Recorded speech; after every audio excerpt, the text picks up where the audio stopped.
Bienvenue sur le rocher. Tu te dis peut-être, des idoles? Non, ça c'est pour les temps anciens.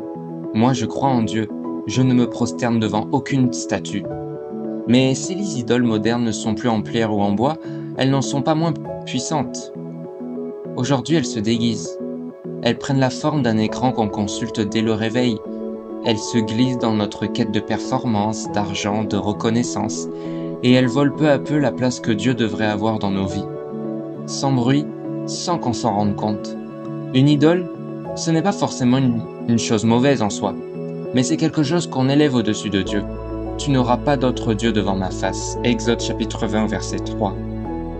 Quand une chose, une personne, un désir prend la première place dans ton cœur, quand tu lui donnes plus de temps, plus d'attention, plus d'amour que tu n'en donnes à Dieu, alors tu n'es plus libre, tu es attaché, et c'est là que l'idolâtrie commence, quand Dieu devient secondaire.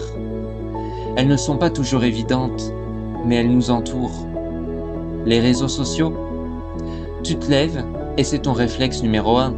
Tu compares ta vie à celle des autres, tu cherches à être vu, liké, validé. Tu cherches peut-être l'approbation du monde plutôt que celle de Dieu. L'argent et la réussite. Travailler dur, ambitionner, bâtir une carrière, rien de mal. Mais quand tu vis pour ça, quand tu mesures ta valeur à ton salaire ou ton statut, tu risques de servir Mammon à la place du Seigneur. Jésus a dit qu'on ne peut pas servir de maître dans Matthieu chapitre 6 au verset 24. L'image de soi.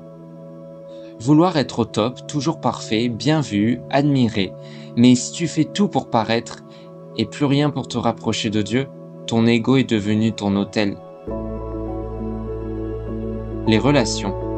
Tu peux aimer profondément une personne, mais quand tu attends d'elle ce que seul Dieu peut combler, paix, sécurité, identité, tu la charges d'un rôle qu'elle ne peut pas porter et tu ouvres la porte à la dépendance émotionnelle.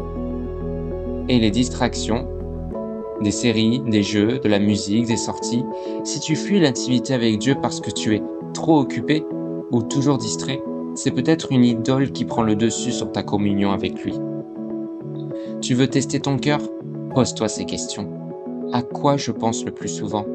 Qu'est-ce qui me procure le plus de joie ou d'angoisse? Est-ce que je serais prêt à désobéir à Dieu pour l'avoir ou ne pas le perdre? Est-ce que je serais perdu, paniqué, vide si ça m'était enlevé? Si tu réponds oui à une de ces questions, c'est peut-être qu'une idole s'est installée en silence. Que faire si j'ai une idole dans ma vie?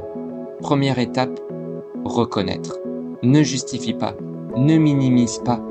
Le Saint-Esprit te révèle, non pour te condamner, mais pour te libérer. Deuxième étape, repens-toi. Comme nous le dit 1 Jean chapitre 1 au verset 9, si nous confessons nos péchés, il est fidèle et juste pour nous les pardonner. Dieu ne veut pas t'écraser, il veut te restaurer. Troisième étape, remets Dieu à la première place. Cherchez d'abord le royaume de Dieu et sa justice, Matthieu chapitre 6 au verset 33. Quand Dieu redevient le centre, tout le reste trouve sa juste place. Et quatrième étape, laisse le Saint-Esprit t'aider. Tu n'es pas seul dans ce combat.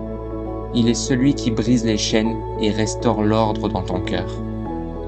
Les idoles modernes sont silencieuses, séduisantes, subtiles, mais elles te déconnectent de la source de vie.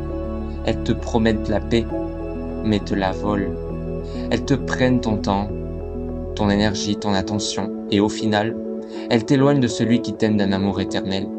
Ne laisse rien prendre la place de Dieu. Rien ne mérite ton adoration plus que lui. Il est le seul qui t'aime parfaitement, le seul qui comble, le seul qui sauve. Alors aujourd'hui, choisis de lui redonner la première place. Pas juste une place, la première. Et tu verras, ta vie retrouvera un équilibre que seul lui peut offrir. N'hésite pas à t'abonner pour plus d'enseignements bibliques. À demain.